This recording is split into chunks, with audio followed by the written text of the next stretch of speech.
إن الحمد لله نحمده ونستعينه من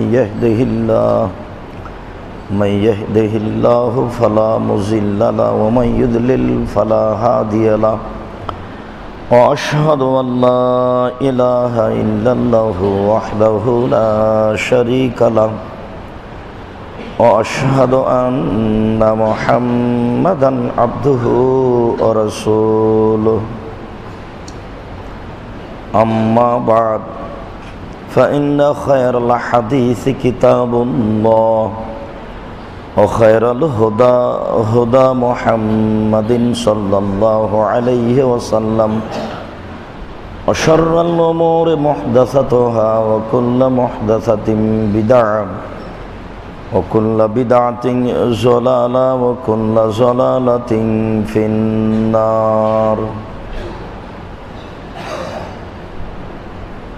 أعوذ بالله من الشيطان الرجيم سنعذبهم مرتين ثم يردون إلى عذاب عظيم عن أبي هريرة رضي الله تعالى عنه قال كان رسول الله صلى الله عليه وسلم يدعو ويقول اللهم إني أعوذ بك من عذاب القبر ومن عذاب النار ومن فتنة المحيا والممات ومن فتنة مسيح الدجال رواه البخاري ومسلم عن أنس رضي الله تعالى عنه قال قال رسول الله صلى الله عليه وسلم يتبع الميت ثلاثة فيرجع اثنان ويبقى ما هو واحد يتبعه أهله وماله وعمله فيرجع أهله وماله ويبقى عمله রাহুল বুখারী মুসলিম। সম্মানিত মসজিদের মুসল্লি, প্রশংসা আল্লাহর জন্য, শান্তি অবতীর্ণ হোক আল্লাহ রাসূলের উপর সাল্লাল্লাহু আলাইহি ওয়াসাল্লাম। আজ জুমার খুতবায় সংক্ষিপ্ত সময়ে বক্তব্যের বিষয় কবরের শাস্তি। কবরের আযাব সম্পর্কে এক গুরুত্বপূর্ণ সংক্ষিপ্ত তথ্যবহুল বিবরণের চেষ্টা করব ইনশাআল্লাহুল আজিজ। সম্মানিত মসজিদের মুসল্লি, মানুষের মরার পরে সর্বপ্রথম বিপদ হচ্ছে কবর। কবর যত জটিল, কিয়ামত তার চেয়ে অনেক বেশি কঠিন। কিয়ামত যত কঠিন, জাহান্নাম তার চেয়ে অনেক অনেক অনেক বেশি কঠিন। আমরা পৃথিবীর মানুষকে কি দিয়ে বুঝাই কবর কত কঠিন? কবর বলতে বাড়ির পিছন দিকে বা নির্ধারিত কবর স্থানে 2 হাত 2.5 হাত মাটির নিচে একটি নির্ধারিত স্থানের নাম নয়। কবর বলতে মরার পর থেকে নিয়ে বিচারের দিন পর্যন্ত একটা দীর্ঘ সময়কে কবর বলা হয়। যদি আপনি মনে করেন কবর বলতে বাড়ির পিছন দিকে অথবা কবর বলতে নির্ধারিত কবরস্থান, তাহলে বলেন যারাকে বাঘে খেয়ে নিল তাদের কবর কোথায়?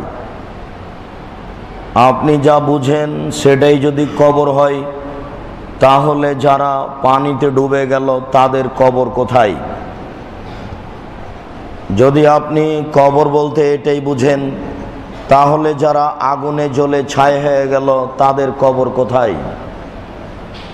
কবর বলতে মানুষের মরার পর থেকে নিয়ে বিচারের দিন পর্যন্ত একটি নির্ধারিত সময়ের নাম কবর।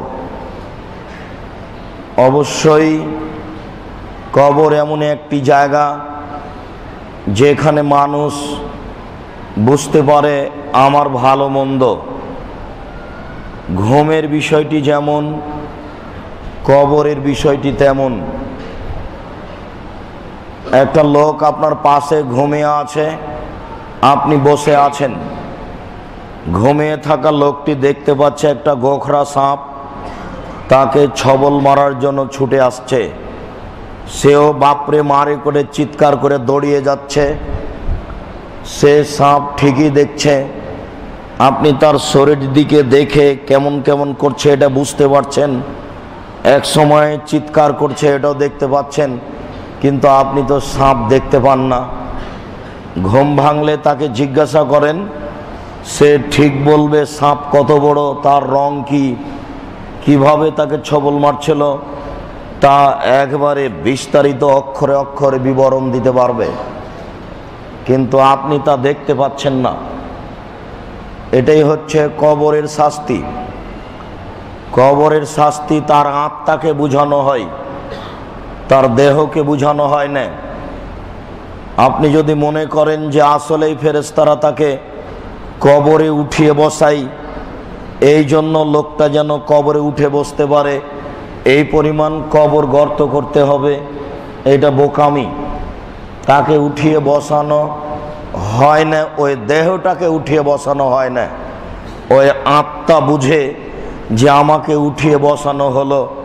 যেমনভাবে আপনি স্বপ্নে দেখতে পাচ্ছেন যে আমি দৌড়িয়ে চলে যাচ্ছি, বাঘ তাড়া দিয়েছে, কোন রাস্তা দিয়ে দৌড়িয়ে গেছেন, ঘুম ভেঙে গেলে সব বিস্তারিত বলতে পারবেন। কবরের অবস্থাটি তাই, একজন আর একজনকে বুঝাতে পারবে না। নিজে নিজে যা দেখছে সেটাই সে বুঝবে। এ কারণে বহুদিন আগে আমরা কাগজে পর্চায় লেখালেখি দেখেছি, এখনো দেখি, যে সৌদি আরবের জনৈক ইমাম একটি কবর খনন করে দেখলেন একটি সাপ একটা লাশকে জড়িয়ে ধরে আছে, ছবল মারছে। এই কাগজটা যেন সবাই ছাপিয়ে বিতরণ করে। এটা একটা নেহায়াত অন্যায়, নোংরা, ডাহা, মিথ্যা কথা। কবরের শাস্তি মানুষ শুনতেই পারে না, দেখতে পারে কি করে? এ কারণেই কবরের শাস্তি সিডি ক্যাসেটের মাধ্যমে বাড়িতে দেখা হারাম, নাজায়েজ। কবরের শাস্তি মানুষ সিডি ক্যাসেটের মাধ্যমে দেখবে, এর বৈধতার কোনো সুযোগ নাই। এটা নেহায়াত অন্যায়, এটা হারাম, যেটা আল্লাহ তাআলা, রাসূল সাল্লাল্লাহু আলাইহি সাল্লাম টোটালেই দেখার ব্যাপারে নাকচ করেছেন। মানুষ শুনতেই পারে না।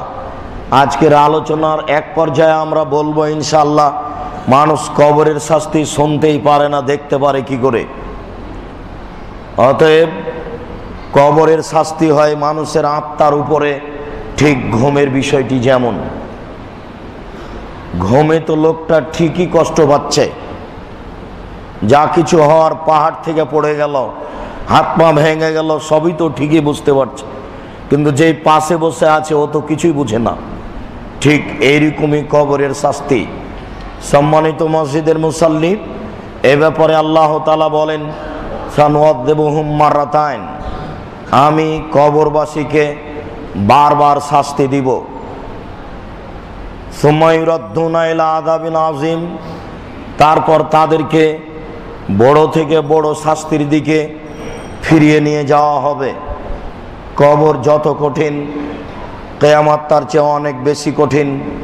কিয়ামত যত কঠিন, জাহান্নাম তার চেয়ে অনেক অনেক অনেক বেশি কঠিন। কি দিয়ে বুঝাই আপনাকে আমি কিয়ামত কত কঠিন? আমি কবরে তাকে বারবার শাস্তি দিব, এরপর বড় থেকে বড় শাস্তির দিকে ফিরিয়ে নিয়ে যাব। তাহলে কবরের চেয়ে জাহান্নাম অনেক জটিল। উসমান রাদিয়াল্লাহু তাআলা আনহু বলেন, আন্নাহু ইযা ওয়াকাফা আলা কাবরিন, নিশ্চয় তিনি যখন কবরের পাশে দাঁড়াতেন, বাবাকা, তখনই তিনি কাঁদতে লাগতেন। হাত্তা ইয়াবুল্লাহ লিহিয়াতাহু, কাঁদতে কাঁদতে তিনি তার দাড়িকে ভিজিয়ে দিতেন। মানে কবরের পাশে দাঁড়ালেই তার দুই চোখের পানি অঝর নয়নে ঝরত। আমার আপনার হয় না, যেহেতু কবর আমি আর আপনি বুঝি না। আপনাকে একদিন আমি আল্লাহ ভীতি সম্পর্কে বলছিলাম, তখন বলছিলাম যে আল্লাহর ভয় যার যেমন বেশি হবে তার কান্না তেমন বেশি হবে। আল্লাহর নবী বললেন, আল্লাহর কসম, আমি মুহাম্মদ বলছি, আল্লাহর কসম, আমি যেমন আল্লাহকে জানি, তোমরা যদি আল্লাহকে জানতে, আমি যেমন আল্লাহকে চিনি, তোমরা যদি আল্লাহকে চিনতে, আমি যেমন আল্লাহকে জানি, তোমরা যদি আল্লাহকে জানতে, আমি যেমন আল্লাহকে চিনি, তোমরা যদি তেমন আল্লাহকে চিনতে, তাহলে বেশি বেশি কাঁদতে, কম কম হাসতে। তা আমাদের তো কান্নার সুযোগ দেখি না। কখন আমরা কান্নায় ব্যস্ত হই, আহাল পরিবার নিয়ে, ছেলে মেয়ে নিয়ে, ভাবি নিয়ে, সেলিকা নিয়ে, দোকানপাট হাট বাজার নিয়ে সবাই ব্যস্ত আছি। কোনো সময় আমাদের কান্নার সময় আসে না। ঠিক বিষয়টি অনুরূপী। যখন উসমান রাদিয়াল্লাহু তাআলা আনহু কবরের পাশে দাঁড়াতেন, তখনই তার দুই চোখের পানি এমনভাবে ঝরঝর করে ঝরত, হাত্তা ইয়াবুল্লা লিহিয়াতাহু, তিনি তার দাড়িকে ভিজিয়ে ফেলতেন। আমার আপনার এমন হয় না, এই কারণে যে আমি আর আপনি কবরকে চিনি না। ফাকিল আলাহু, উসমান রাদিয়াল্লাহু তাআলা আনহুকে বলা হলো, তাজকুরুল জান্নাত ওয়ান নার ফালা তাবকি ওয়া তাবকি মিন হাদা। আচ্ছা উসমান রাদিয়াল্লাহু তাআলা আনহু, আপনি বলেন তো, আপনি জাহান্নামের কথা বলেন, জান্নাতের কথা বলেন, তখন তো এত কাঁদেন না, কিন্তু কবরের পাশে দাঁড়ালেই এত কাঁদেন কেন? এর রহস্য কি? আপনি একটু বলেন। বিষয়টা আমরা বুঝলাম না। আপনি তো জাহান্নামের কথা বলেন, জান্নাতের কথা বলেন, তখন তো এত কাঁদতে দেখতে পায় না, কিন্তু কবরের পাশে দাঁড়ালেই এত কাঁদেন কেন? উসমান রাদিয়াল্লাহু তাআলা আনহু বলেন, শুনুন, আল্লাহর নবী বলেছেন, ইন্নাল কবর আউয়াল মানজিল মিন মানাজিলিল আখিরা, নিশ্চয় কবর মানুষের জীবনে মরার পরে প্রথম বিপদ। নিশ্চয় মানুষের মরার পরে বিপদ সমূহের প্রথম বিপদ। ফাইন নাজা মিনহু ফাবাদ আইসার মিনহু, যদি মানুষ কবর থেকে বেঁচে যায়, তাহলে এরপরে যত স্তর আছে সব সহজ হয়ে যাবে। ওয়াইলাম ইয়ানজু মিনহু ফাবাদ আসাদ মিনহু, মানুষ যদি কবরে বাঁচতে না পারে, তাহলে এরপরে যত স্তর আছে তা আরো জটিল ও কঠিন হয়ে যাবে। কবর যত কঠিন, কিয়ামত তার চেয়ে অনেক বেশি কঠিন। কিয়ামত যত কঠিন, জাহান্নাম তার চেয়ে অনেক অনেক অনেক বেশি কঠিন। কি দিয়ে বুঝায় আপনাকে আমি কবর কত কঠিন? উসমান রাদিয়াল্লাহু তাআলা আনহু বলেন, মানুষের মরার পরে প্রথম বিপদ হচ্ছে কবর। যদি মানুষ কবরে বেঁচে যায়, বাকি বিপদগুলি সহজ হয়ে যাবে। যদি মানুষ কবরে বাঁচতে না পারে, তাহলে বাকি বিপদগুলি আরো জটিল হয়ে যাবে। তাই আমি কবরের পাশে দাঁড়ালেই কান্নাই ভেঙে পড়ি। এটাই যদি আমি বাঁচতে না পারি, তাহলে বাকি তো আরো কঠিন হয়ে যাবে।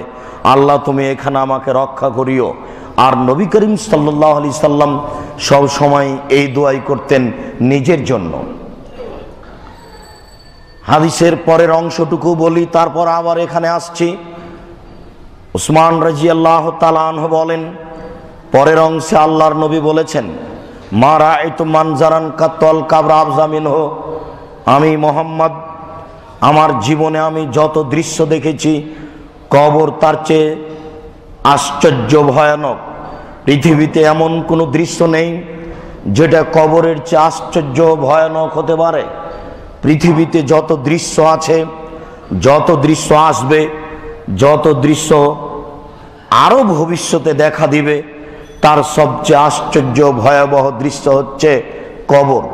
মানুষ তো মনে করে আগ্রার তাজমহল হচ্ছে আশ্চর্য দৃশ্য, মানুষ মনে করে কলিকাতা হাওড়ার ব্রিজ আশ্চর্য কিছু, মানুষ মনে করে ইরাকের ব্যাবিলনের ঘণ্টা আশ্চর্য কিছু, মানুষ মনে করে মোবাইল ফাংশন, ফ্যাক্স মেশিন আশ্চর্য কিছু। 50,000 বছর পরে আরো আশ্চর্য কিছু বের হবে। পৃথিবীতে যত আশ্চর্য কিছু বের হয়েছে, যত হচ্ছে আর যত হবে, তার সবচেয়ে আশ্চর্য ভয়াবহ দৃশ্য হচ্ছে কবর। আপনাকে আমি কি দিয়ে বুঝাই কবর কি জিনিস? এই কারণে আমি কবরের পাশে দাঁড়ালেই কান্নায় ভেঙে পড়ি, যা আল্লাহর নবী বলেছেন। সম্মানিত মসজিদের মুসল্লি, কবরের বিষয়টি রাসূল সাল্লাল্লাহু আলাইহি সাল্লাম বলেছেন, তিনি বেশি বুঝতেন। আবু হুরায়রা রাদিয়াল্লাহু তাআলা আনহু বলেন, কানা রাসূলুল্লাহ সাল্লাল্লাহু আলাইহি সাল্লাম ইয়াদু, রাসূল সাল্লাল্লাহু আলাইহি সাল্লাম দোয়া করতেন সালাম ফেরার পূর্বে, সালাম ফেরার পরে, যখন তখন তিনি দোয়ায় বলতেন। ফায়াকুলু, তিনি বলতেন, আল্লাহুম্মা ইন্নী আউযু বিকা মিন আযাবিল কবরে, হে আল্লাহ, আমি তোমার নিকটে কবরের শাস্তি থেকে বাঁচতে চাই। ওয়া আউযু বিকা মিন আযাবিন নারে, হে আল্লাহ, আমি তোমার নিকটে জাহান্নামের শাস্তি থেকে বাঁচতে চাই। অমিন ফিতনাতিল মামাত ওয়াল মাহিয়া, অমিন ফিতনাতিল মাহি ওয়াল মামা, হে আল্লাহ, আমি তোমার কাছে জীবিত থাকাকালীন যত বিপদ আছে সব বিপদ থেকে বাঁচতে চাই। মরে যাওয়ার পরে যত বিপদ আছে সব বিপদ থেকে বাঁচতে চাই। এই যে দুনিয়ায় বেঁচে আছি, আজ ব্যবসা নিয়ে মারামারি, জমি জায়গা নিয়ে মারামারি, চাকরি বাকরি নিয়ে মারামারি, কেস হইচই চলছে, ছেলে হত্যা, মেয়ে হত্যা, তালাক, দ্বন্দ্ব, কত কিছু সমাজে, বিপদের পর বিপদ, সমস্যার পর সমস্যা। বেঁচে থাকাকালীন যত বিপদ আছে সব বিপদ থেকে তোমার কাছে বাঁচতে চাই। মরার পরে যত বিপদ আছে সব বিপদ থেকে বাঁচতে চাই। আপনি মনে করলেন লোকটা মরে গেছে, ঝামেলাই শেষ, 50টা কেস ছিল তার নামে, আজ ধরে কাল ধরে আজীবন জেল হতো, মারা গেল, সব শেষ। আপনি মনে করলেন তাই? জি না। আল্লাহর নবী বলছেন, আমি তোমার কাছে বাঁচতে চাই কবরের শাস্তি থেকে, আমি তোমার কাছে বাঁচতে চাই জাহান্নামের শাস্তি থেকে, আমি তোমার কাছে বাঁচতে চাই বেঁচে থাকাকালীন বিপদ থেকে, আমি তোমার কাছে বাঁচতে চাই মরার পরে বিপদ থেকে। তাহলে মরার পরে বিপদ আছে। যত সমস্যা দুনিয়াতে ছিল, এইখানে পালাই, ওইখানে পালাই, এই দেশে থাকি, ওই দেশে থাকি, মেয়ের বাড়ি যাই, গ্রামের বাড়ি চলে যাই, আর যেন কেউ না দেখে, আর যেন কেউ না ধরে, আর যেন এরকম বিপদে না পড়ি, এরকম মানুষ বিপদকে সামনে রেখে করে। আল্লাহর নবী যা বললেন তাতে দুনিয়াবি বিপদ যত, পরকালীন বিপদ তার চেয়ে অনেক বেশি, অনেক জটিল, অনেক কঠিন। তাই তিনি সর্বদা এই 4টে জিনিস থেকে বাঁচতে চাইতেন, দোয়া করতেন। আয়েশা রাদিয়াল্লাহু তাআলা আনহা বলেন, রাসূল সাল্লাল্লাহু আলাইহি ওয়াসাল্লাম বলতেন সালাম ফিরার পূর্বে, যেটাকে আমরা দোয়ায়ে মাসুরা বলে জানি, প্রথমে আত্তাহিয়াত, তারপরে হলো দুরুদ, তারপরে দোয়ায়ে মাসুরা, মানে আল্লাহর নবী থেকে বর্ণিত। আমরা 2টা অংশের একটা অংশ এইভাবে বলি, আল্লাহুম্মা ইন্নী যালামতু নাফসি যুলমান কাসীরা, হে আল্লাহ, আমার জীবনে খুব পাপ করেছি, ফাগফিরলি, তুমি আমাকে মাফ করো, মাগফিরাতাম মিন ইনদিক, ক্ষমা তোমার পক্ষ থেকে হয়ে থাকে, ওয়ারহামনি, তুমি আমার প্রতি দয়া করো, ইন্নাকা আনতাল গাফুরুর রাহিম, তুমি যে দয়াশীল, তুমি যে ক্ষমাশীল, তুমি দয়া না করলে, তুমি ক্ষমা না করলে কে ক্ষমা করবে। তারপরে বলি, আল্লাহুম্মা ইন্নী আউযু বিকা মিন আযাবি জাহান্নাম, হে আল্লাহ, তোমার কাছে পরিত্রাণ চাই জাহান্নামের শাস্তি থেকে। ওয়া আউযু বিকা মিন আযাবিল কবর, তোমার কাছে বাঁচতে চাই কবরের শাস্তি থেকে। ওয়া আউযু বিকা মিন ফিতনাতিল মাসিহিদ দাজ্জাল, তোমার কাছে বাঁচতে চাই দাজ্জালের ফিতনা থেকে। ওয়া আউযু বিকা মিনাল মাআসামি ওয়াল মাগরাম, তোমার কাছে বাঁচতে চাই বড় পাপ থেকে, তোমার কাছে বাঁচতে চাই ঋণ থেকে। ঋণ, কোনোদিন এই কথা বুঝেন কিনা? কে আপনাকে বুঝালো? ক্ষমতা থাকলেই ব্যাংক থেকে কোটি টাকা উঠিয়ে ব্যবসা করতে হবে? জি না। ঋণ নিয়ে কোটি টাকার ব্যবসা করবেন না কখনো। আপনি ব্যবসা শুরু করেন চকলেট থেকে, চকলেট থেকে ব্যবসা শুরু করে ঢাকা শহরে একদিন কোটি কোটি টাকার ব্যবসা করেন। যে ব্যবসা হবে এই শহরে সবচেয়ে উন্নত মানের, সবচেয়ে বেশি পয়সার, যার সূচনা ছিল চকলেট, এটাই ঠিক। একদিনে কোটি টাকা নিয়ে ব্যবসা করতে গেলেন কেন? দিন রাত আল্লাহর নবী কয়েকটা জিনিস থেকে পরিত্রাণ চাইতেন, তার একটা পরিত্রাণ চাইতেন ঋণ থেকে। আল্লাহ, ঋণ যেন আমার উপরে চেপে না যায়, কেন? ঋণ অবস্থায় মারা গেলে আপনার জানাজাই হয় না, তো জান্নাত হবে কি করে? তাহলে কবরের বাঁচার পথ কি? সবই যে বন্ধ। এই বুদ্ধি আপনার মাথায় কে দিল? ছেলে মেয়ে, বন্ধু বান্ধব আপনাকে কখন এই বুদ্ধি দিল? আল্লাহুস সামাদ, আপনার মরার পরে জানাজাই হবে না। লাশটা নিয়ে আসার পরে আল্লাহ রাসূল বললেন, এর কোনো ঋণ আছে নাকি? জি। তো তোমরা জানাজা করো, আমি গেলাম। আর একজন দাঁড়িয়ে বলছে আমি পরিশোধ করব। আচ্ছা ঠিক আছে। এই বিপদ আপনি নিতে গেলেন কেন? এই বুদ্ধি আপনার মাথায় কে দিল? সাবধান, অনুরোধ রক্ষা করুন। বহুবার আপনাকে আমি দিনী ভাই হিসাবে অনুরোধ করে আসছি, কোনো সময় অনুরোধকে উপেক্ষা করে তাচ্ছিল্য করে সময় কাটানোর চেষ্টা করবেন না। আর আপনি মনে করবেন না যে মসজিদে যারা আলেম ওলামা খুতবা দেয় তারা এইভাবে মনসি মানুষের এটা কাজ। আপনাকে অনুরোধ করছি, আপনি অন্তত এই হিসাব মাথায় নিয়ে আসবেন না। আর মনসি হিসাবে আপনার সামনে কথা বলছি, এটাও আপনি মনে করবেন না। আপনি মনে করবেন কথার কোটি টাকা মূল্য, সম্মানী মানুষ বলেছে। সাথে সাথে মনে করবেন আমার কল্যাণ এতেই রয়েছে। সাথে সাথে মনে করবেন এই কথা উপেক্ষা করলে আমার ধ্বংস হবেই সুনিশ্চিত। তাহলে আপনি কথাকে মূল্যায়ন করতে পারবেন, তাছাড়া আপনি কথা মূল্যায়ন করতে পারবেন না। পৃথিবীর সবচেয়ে সম্মানী মানুষ দিন রাত কর্জ থেকে পরিত্রাণ চাইতেন।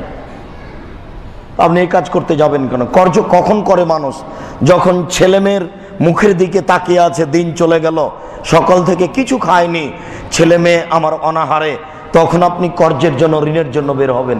যে কোথা থেকে কিছু ঋণ নিয়েছে ছেলে মেয়ের আহার যোগায়, ছেলে মেয়ের আহাল পরিবারের আহার যোগানোর জন্য ঋণ নিতে হয়। ব্যবসার জন্য কেন? ব্যবসা চকলেট দিয়ে শুরু হবে, 50 টাকা দিয়ে,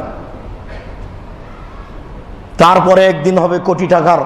অন্তত 20 বছর সময় লাগবে একটা ব্যবসা খাড়া হতে। একদিনই কোটি টাকার ব্যবসা আরম্ভ করবেন, এই বুদ্ধি কে দিল? পরের দিনই যদি সব মায়ের খাই, তাহলে এবার বাকি জীবন আর ঢাকায় থাকা যাবে না, পালিয়ে যেতে হবে আর এক দেশে। ব্যবসায়ী গেছে, হিসাব নিকাশই উল্টা।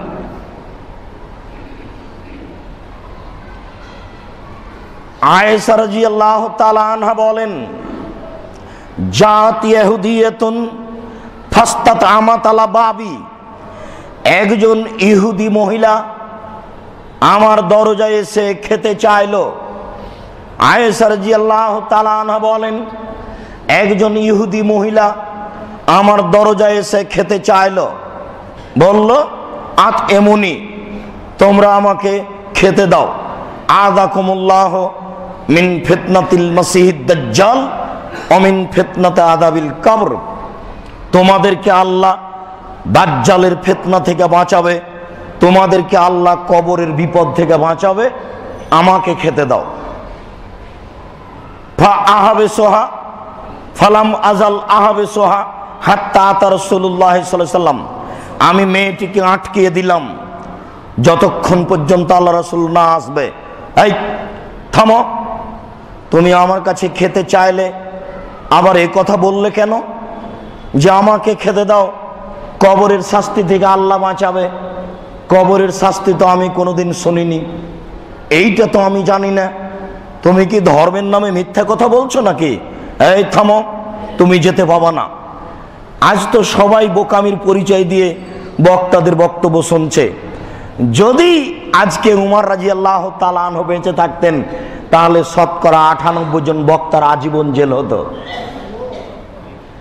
আপনার বাড়িতে সম্মান সহকারে খাওয়া তো দূরের কথা, খাওয়াও আছে সম্মান সহকারে, বিদায়ও আছে অনেক টাকা, আবার তাকে কত সম্মান সহকারে নিয়ে আসা আর বিদায় দেওয়া, তার মান সম্মান দেখে আমাকেও ভারী লাগে। আমিও বুঝতে পারি না যে যেইভাবে আমি সমাজের কাছে আছি, এটা আমি বিচারের মাঠে কতটুকু সফলতা অর্জন করব। কেননা এটা তো বৈধ নয়।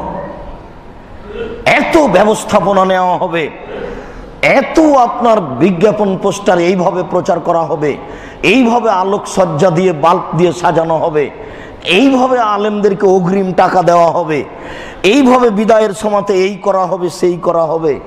এই বিভাগ আপনার জালসাকে উপলক্ষ করে সমস্ত বাড়িতে এতদিন ছিল একজন সেলিকা, এই বক্তব্য জালসাকে উপলক্ষ করে এক একটা বাড়িতে 15-20 জন 50 জন ছেলিকা সবাই ল্যাংটা। এর জবাব কে দিবে? কত যে সমস্যা, এক জালসাকে লক্ষ্য করে কত যে বিপদ, গোটা পরিবেশটাই মনে হচ্ছে যে মেলা হিন্দুদের কাজ। এর জবাব কি হবে তা আমি নিজেই বুঝি না, কিন্তু এই পরিস্থিতির সাথে আটকা পড়ে আছি বলেই আমার এইরকম মনে হয়। আয়েশা রাদিয়াল্লাহু তাআলা আনহা তাকে আটকে দিলেন, এই থামো, আল্লাহ রাসূল আসবে তারপরে কথা হবে। আমি বললাম, আল্লাহর নবী, মা কালাতিল ইহুদিয়া, ইহুদি কি বলে? কালা মা তাকুলো, আল্লাহর নবী বললেন ইহুদি মহিলা কি বলছে? আয়েশা রাদিয়াল্লাহু তাআলা আনহা বললেন, তাকুলো, ইহুদি মহিলা বলছে যে আতইমুনি আদাকুমুল্লাহ মিন ফিতনাতে মাসিহিদ দাজ্জাল ওয়া মিন ফিতনাতি আযাবিল কবর। ও বাড়ির যারা আছো তোমরা আমাকে খেতে দাও, আল্লাহ তোমাদেরকে দাজ্জালের ফিতনা থেকে বাঁচাবে, কবরের শাস্তি থেকে বাঁচাবে। বিষয়টা বুঝলাম না, এই কথা বললো কেন? তাই আমি তাকে আটকে রেখেছি। কবরের শাস্তি কি জিনিস? তখন আল্লাহ রাসূল বলেন, নাম আযাবুল কবরে হক, হ্যাঁ কবরের শাস্তি সত্য। ফাকামা রাফা ইয়াদাইহি, এই কথা বলেই তিনি দাঁড়িয়ে গেলেন। দাঁড়িয়ে গিয়ে হাত তুলে দোয়া আরম্ভ করলেন, আল্লাহ তুমি কবরের শাস্তি থেকে বাঁচাও।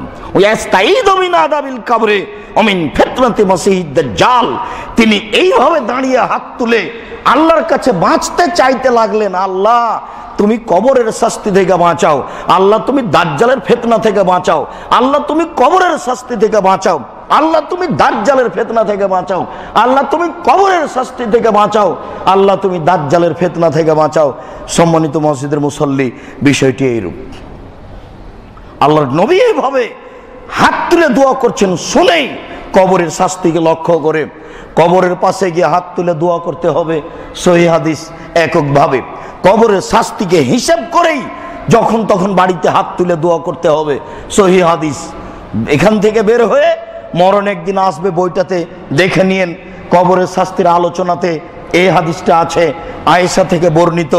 আয়েশা রাদিয়াল্লাহু তাআলা আনহার বিবরণে বোঝা যাচ্ছে আল্লাহর নবী কবরের শাস্তিকে শুনেই দাঁড়িয়ে হাত তুলে দোয়া করতে লাগলেন এককভাবে। আবু হুরায়রা রাদিয়াল্লাহু তাআলা আনহু বলেন, রাসূল সাল্লাল্লাহু আলাইহি ওয়াসাল্লাম বলেছেন, লাই আলেজান নারা মান কাতালাহু বাতনহু। মানুষকে যদি তার পেটের অসুখ হত্যা করে, মানুষকে যদি তার পেটের অসুখ হত্যা করে, তাহলে আল্লাহ তাকে কখনো কবরের শাস্তি দেবেন না, কবরের শাস্তি বন্ধ। একটা কথা আপনাকে বলতে পারি, পেটের অসুখে, কলেরায়, মহামারীতে, ক্যান্সারে মানুষ যদি মারা যায়, তাহলে এই ধারণাটা রাখা যায় যে তার কবরের শাস্তি হবে না। এখন কাফের যদি মারা যায় তাহলে কি কবরের শাস্তি হবে না? বিষয়টি এমন নয়। মানুষের যদি কালেমা লা ইলাহা ইল্লাল্লাহ থাকে, আর যদি এই কলেরায় অথবা ক্যান্সারে মারা যায়, তাহলে কবরের শাস্তি হবে না। রাসূল সাল্লাল্লাহু আলাইহি ওয়াসাল্লাম একথাই বলেছেন। আনাস রাদিয়াল্লাহু তাআলা আনহু বলেন, রাসূল সাল্লাল্লাহু আলাইহি ওয়াসাল্লাম বলেছেন, মা মিন মুসলিমিন ইয়ামুতু ইয়াউমাল জুমআ। যখন কোনো মুসলমান জুমার দিনে মারা যায়, যখন কোনো মুসলমান জুমার দিনে মারা যায়, আও লাইলাতাল জুমা, অথবা জুমার রাতে, বৃহস্পতিবারের দিন শেষ হলেই জুমার রাত শুরু হয়ে গেছে। বৃহস্পতিবারের দিন শেষ হয়ে যেমনই সূর্য ডুবে গেল, তেমন জুমার রাত শুরু হয়ে গেছে। এই রাতে এবং জুমার দিন সূর্য ডুবা পর্যন্ত এই সময়ে মারা গেলে ইল্লা ওয়াকাহুল্লাহ মিন আযাবিল কবরে, আল্লাহ তাআলা তাকে কবরের শাস্তি থেকে রক্ষা করবেন, তার কবরের শাস্তি হবে না। আনাস রাদিয়াল্লাহু তাআলা আনহু বলেন, রাসূল সাল্লাল্লাহু আলাইহি সাল্লাম বলেছেন, লিশাহিদে ইনদাল্লাহে সিত্ত খেসালিন, যারা শহীদ হয় আল্লাহর রাস্তায় তাদের জন্য 6টি সুবিধা রয়েছে। যারা আল্লাহর রাস্তায় শহীদ হয় তাদের জন্য 6টা সুবিধা রয়েছে। 1, ইগফারু ফি আউয়ালে দাফাতিন, শহীদ হওয়ার সাথে সাথেই তার সব পাপ ক্ষমা। ওয়া ইয়া মাকাদহু ফিল জান্নাহ, এরপর তাকে জান্নাতে তার থাকার স্থানটা দেখিয়ে দেওয়া হয়। 2, ইজরমিন আযাবিল কবরে, কবরের শাস্তি থেকে তাকে বাঁচিয়ে নেওয়া হয়, এমন ব্যক্তির কবরের শাস্তি হবে না। 3, ওয়ায়ামানু বিল ফাজিল আকবরে, এমন ব্যক্তির কিয়ামতের মাঠে কোনো সমস্যা হবে না, এমন ব্যক্তির কিয়ামতের মাঠে কোনো সমস্যা হবে না। 4, ইদা আলা রাসিহি তাজুল ইয়াকুতে, তার মাথায় উন্নত মানের পৃথিবীর সবচেয়ে দামি একটা টুপি দেওয়া হবে।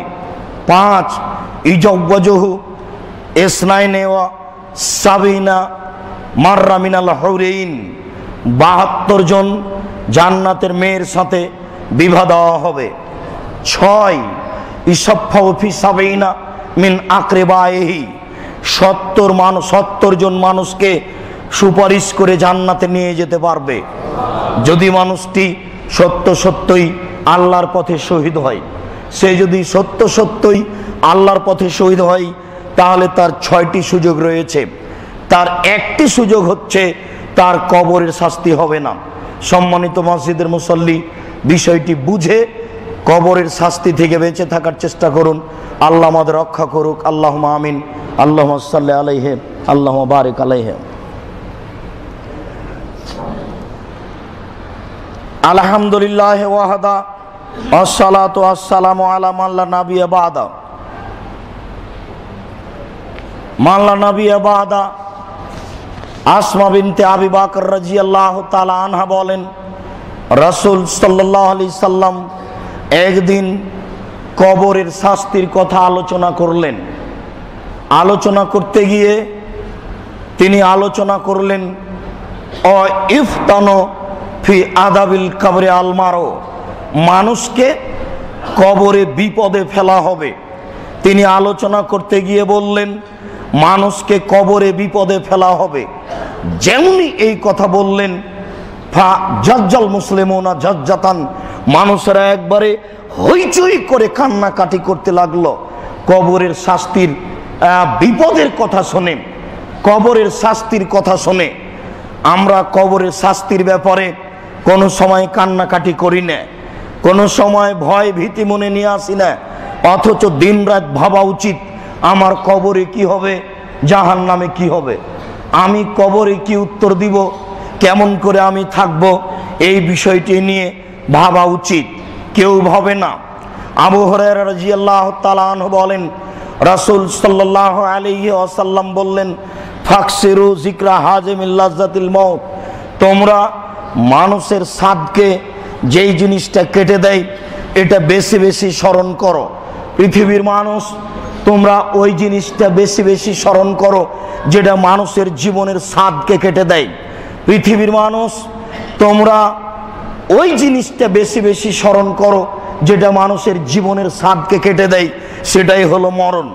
গরিব মানুষটা চাচ্ছে একটা ভ্যান ঠিক করব, 15 দিন পরে একটা ভ্যান কিনবো, হঠাৎ রাতে মাথায় মারা গেল, স্বাদ মিটে গেল। ধনী মানুষটা বলল এই বাড়িটা 10 তলা করে ভাড়া দিব, অনেক টাকা আসবে, হঠাৎ করে লোকটা মারা গেল, স্বাদ মিটে গেল। আল্লাহর নবী বলছেন ওই জিনিসটা বেশি বেশি স্মরণ করো যেটা মানুষের স্বাদকে কেটে দেয়, সেটাই হলো মরণ।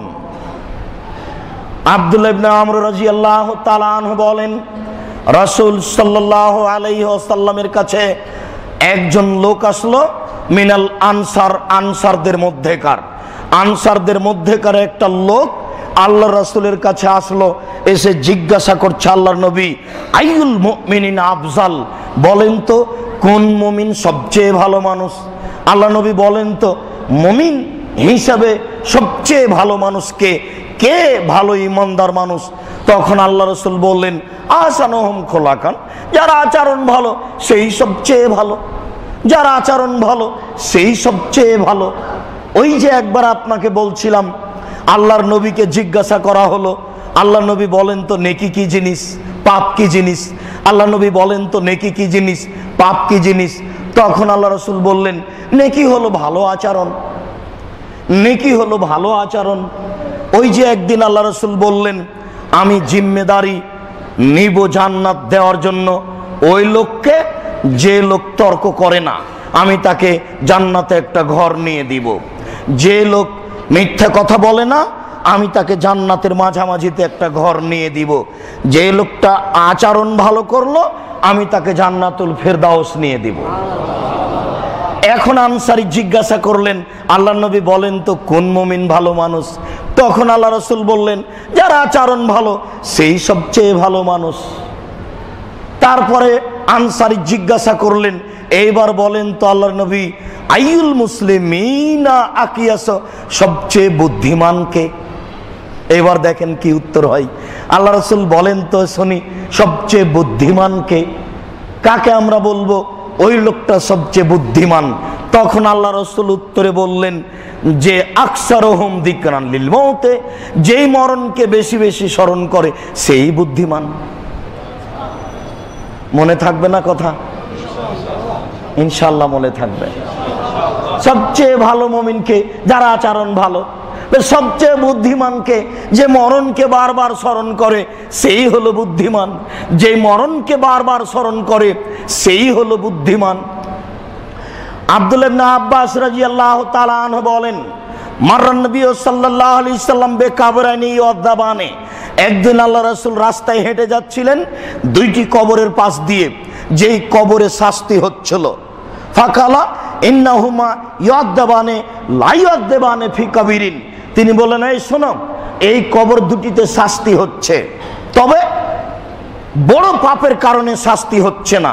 এই শোনো সঙ্গী সাথী, এই কবর দুটিতে শাস্তি হচ্ছে, তবে বড় পাপের কারণে শাস্তি হচ্ছে না। আম্মা আহাদুহুমা, দুইটার একটিতে শাস্তি হচ্ছে, লা ইস্তাতারু মিনাল বাউলে, পেশাব থেকে বেঁচে থাকতো না, এই জন্য পেশাব ছিটে আসতো, এটা হিসাব করতো না।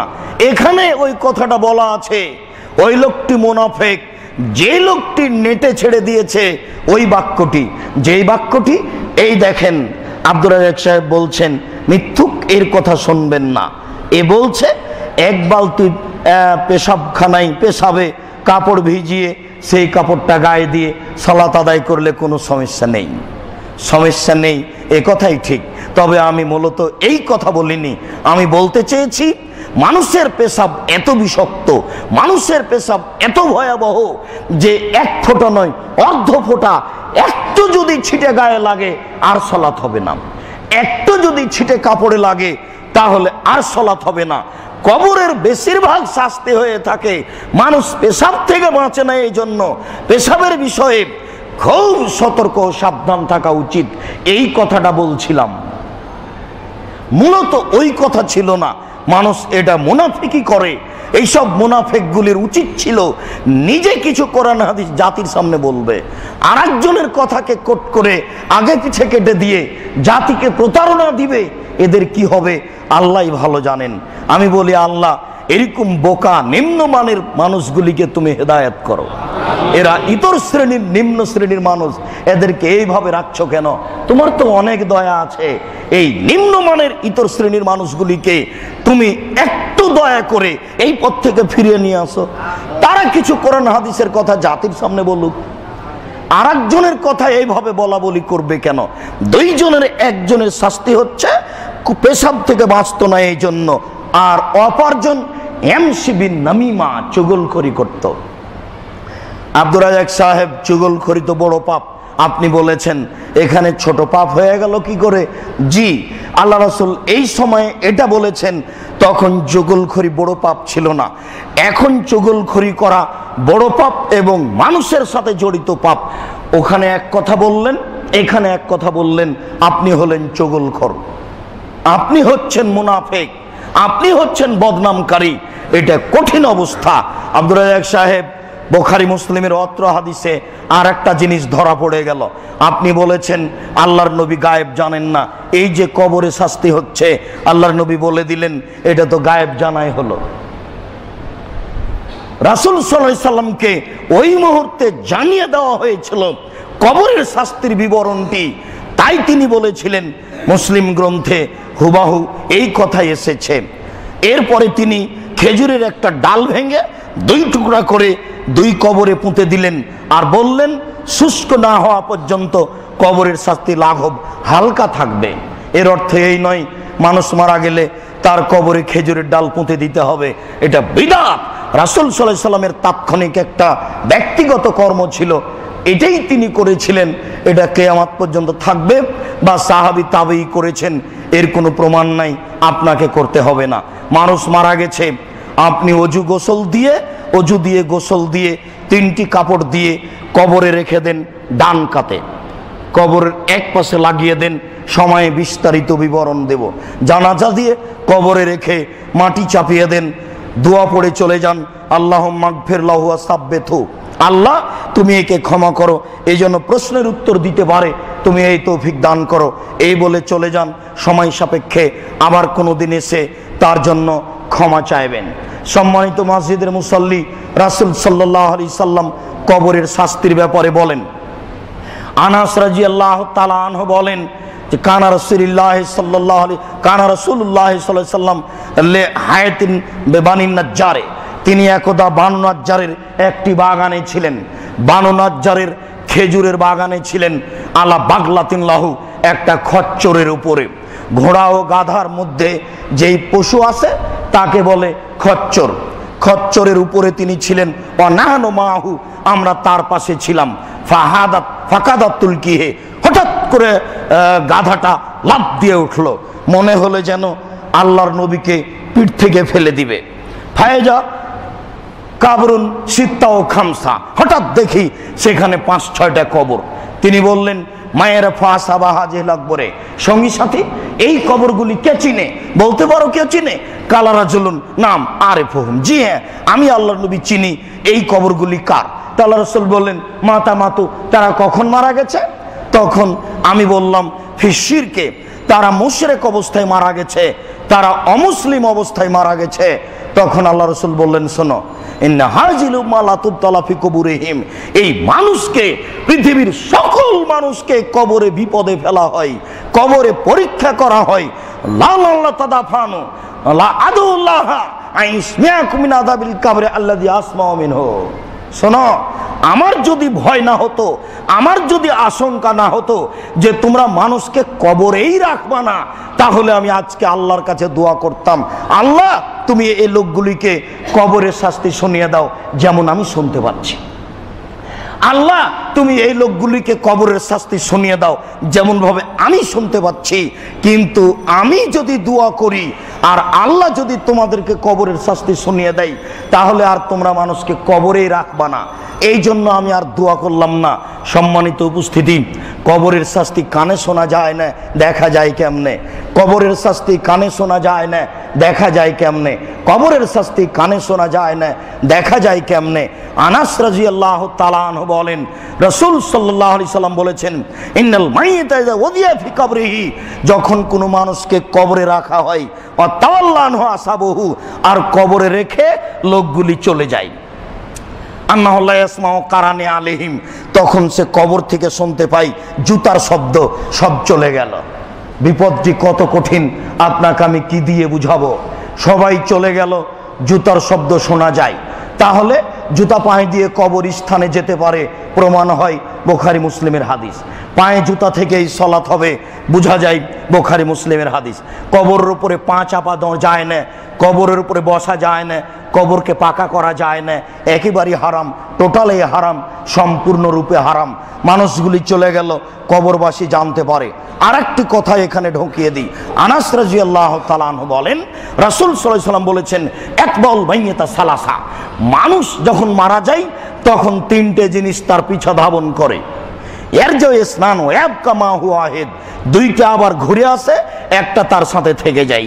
এতবাহু আহলহু ও মালহু ও আমালহু, যখন লাশটাকে কবরস্থানে নিয়ে যাওয়া হয় তখন যায় তার ছেলে, যায় তার ভাই ভগ্নী, এরা যায়। আর যায় তার মাল, কুদাল গেল, কুড়াল গেল, বালতিটা গেল, বদনাটা গেল, কিছু জিনিস গেল। ও আমালহু, তার কর্ম সাথে চলে গেল।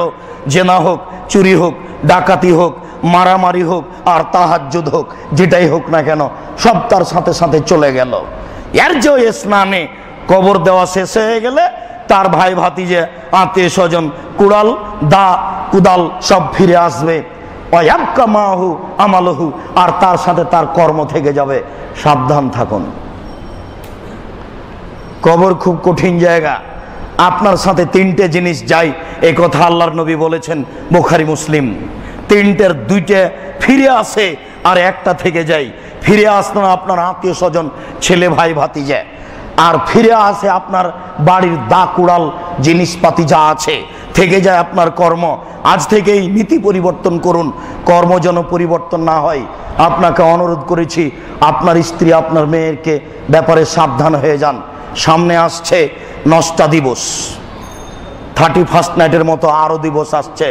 বিবাহ বাড়িতে লাগলে গোটা পরিবার যেন নষ্টা না হয়ে যায়।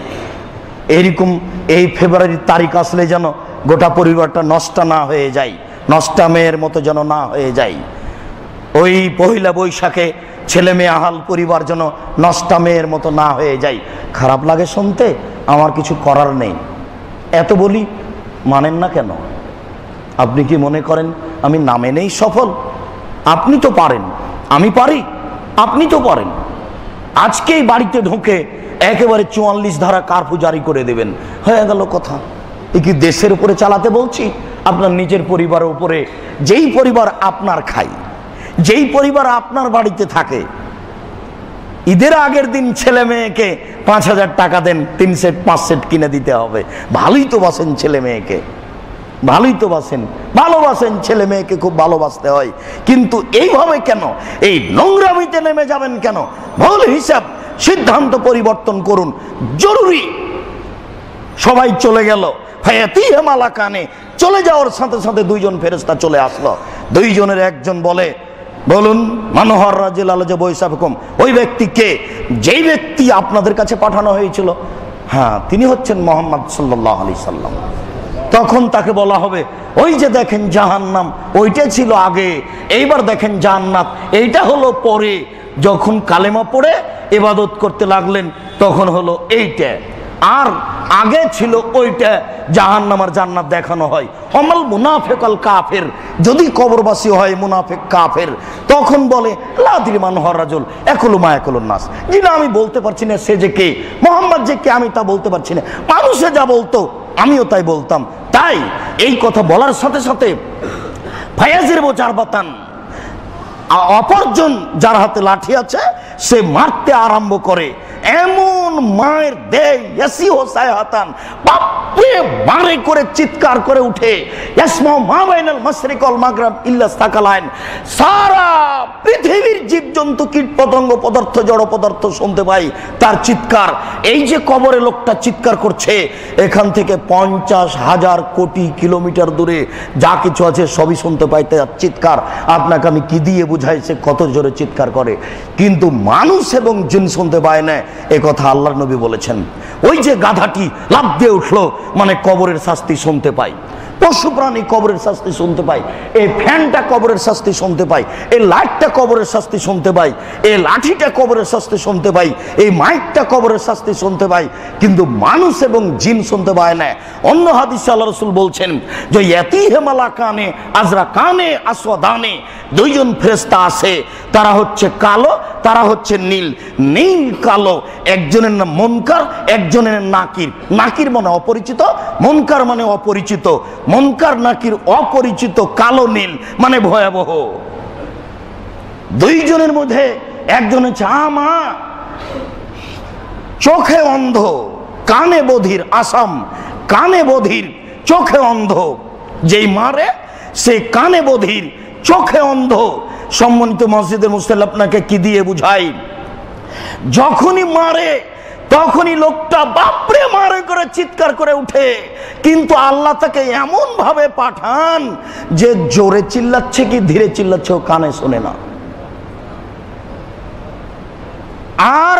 মারে তখন কোথায় যে মারছে সেটা নিজে দেখে না, দেখতে পায় না, মাথায় মারছে না গায়ে মারছে। আর যে মারে তার নাম ফেরেশতাও খায় না, তার পেশাব নাই পায়খানা নাই। এই পুলিশটাকে বলা হয়েছে এই লোকটা আসামি, একে 50 লাঠি মারো। যেমন মারা শুরু করেছে বাপরে মারে করে হাত পা ধরছে, তখন একটু থেমে গেল। তারা হাত পা ধরা দেখতে পাচ্ছে, চিৎকার দেখতে পাচ্ছে, একটু থেমে গেল। আবার এই লোকটা মানুষ, 50 লাঠি যদি মারে তো প্রথম লাঠি যত জোরে মেরেছে শেষ লাঠি তত জোরে মারতে পারবে না। কেন? ওর ভিতরে ক্লান্তি চলে এসেছে। যে মারে সে এমন ফেরেশতা, তার আকৃতি বিপজ্জনক, সে কানে শুনে না, চোখে দেখে না, সে কোথায় মারছে তা বুঝে না, কত জোরে চিৎকার করছে তা জানে না। প্রথম লাঠি যত জোরে মেরেছে শেষ লাঠিও তত জোরে মারবে, এর নাম ফেরেশতা। সম্মানিত মসজিদের মুসল্লি, আপনাকে আমি কি দিয়ে বুঝাই? দুইজন কালো এবং নীল ফেরেশতা এসে বলে, বলো সেই ব্যক্তিকে? সে ব্যক্তি মোহাম্মদ। হ্যাঁ হ্যাঁ আমরা জানি তুমি এটাই বলবে, নাম কানামতিল আরুসে। হ্যাঁ তুমি এটাই বলবে, আমরা জানি। তখন কবরবাসী বলবে ছেড়ে দেন, বাড়ি চলে যাব। ফাউঘবেরহম, আজকে যেই ভালো অবস্থায় আছি এটা বাড়িকে সবকে বলে দেবো, স্ত্রী ছেলে মেয়েকে বলে দেবো।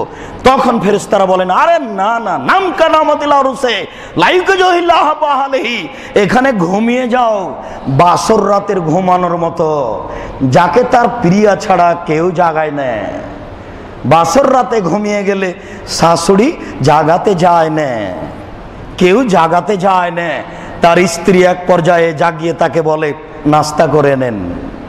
দুইজন ফেরেশতা বলবেন, আরে যাবা কেন বাড়িতে, ঘুমিয়ে যাও বাসর রাতের ঘুমার মতো, যাকে কেউ জাগায় না অতীব প্রিয়া ছাড়া, ওইভাবে তুমি ঘুমিয়ে যাও।